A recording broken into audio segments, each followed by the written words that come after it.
This is a big day for me, but it is certainly a huge day for this gentleman who happens to be chairman of the House Ways and Means Committee, Texas Congressman Kevin Brady. Chairman, thank you so much for taking the time today. Thanks, Rick.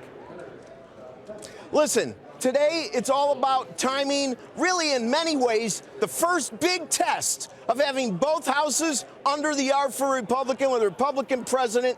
Tell me how the timing may be changed considering some last-minute negotiating regarding the big vote. Yeah, it is a big day, as you say, and I think that's what contributes to this. Look, a lot of the timing for this vote depends on the meetings that are occurring today. The president with the Freedom Caucus members, leadership, those of us putting this bill together with other members in the conference, working toward a solution. As you know, look, I think there's 95% agreement on this bill, but in Washington, that last 5% really matters, especially, boy, if you're ripping up a huge entitlement, making huge replacement decisions going forward, it's just going to be this way. So, I'm really hopeful we get this day, we get to that point where we can move this out of the House.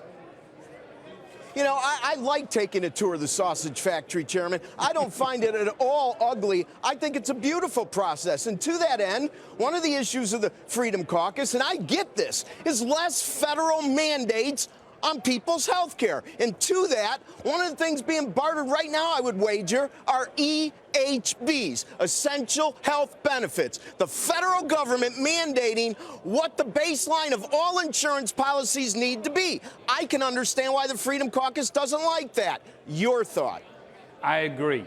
I trust the states to approve the plans that work best for the states. And even in states like Texas, frankly, our communities are about 5 different states. So there's going to be different plans with different emphasis in different parts just of our state alone. But look, I also think we have members who are concerned about sending that much power back to the states. And so there is some resistance. I think at the end of the day, let's do all that we can to eliminate the federal mandates out of this. Let those new, innovative, affordable plans take life back in the states. All right, now listen, I've said this many times, I don't think it's a secret. Trump in another era would be considered a moderate Democrat. The Freedom Caucus is definitely conservative.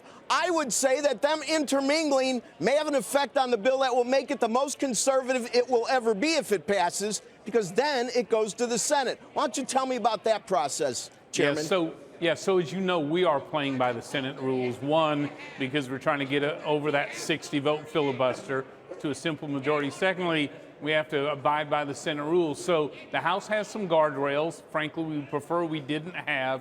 So we're going to send the most free market, most local control reform bill to the Senate. We're hopeful that they can do their magic with their own rules and continue to make it better. And so I don't think this is over yet. And I think, frankly, moving forward, it can get even better.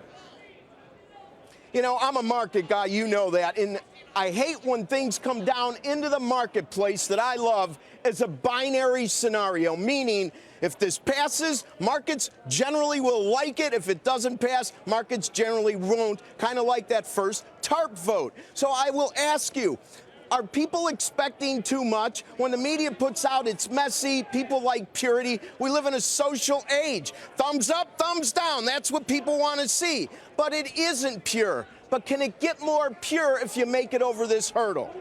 Look, I think a lot of good things happen moving forward. One, as you said, it shows a unified Republican government can act boldly and actually govern to get it done. Secondly, for me, my love is tax reform. And so passing this eliminates nearly $1 trillion of taxes. That makes our tax reform even more pro-growth and more bold. And secondly, it creates some momentum that I think is hugely important to tax reform going forward. So I think there's a lot at stake on the upside of getting this done sooner rather than later.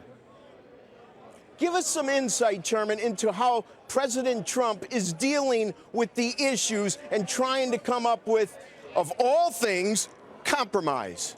Yeah. So in every meeting he's been in that I've been in, he's been listening very carefully. He's really straightforward. Look, we can do this. We can't do this. Others we need to do in the Senate. how do we get it to the Senate? And so he's, look, he knows what's at stake here. He knows we just can't repeal and walk away. The market just shatters further. And so, look, I like what I'm seeing out of the White House right now. And members, boy, I think they love to be engaged with him on this.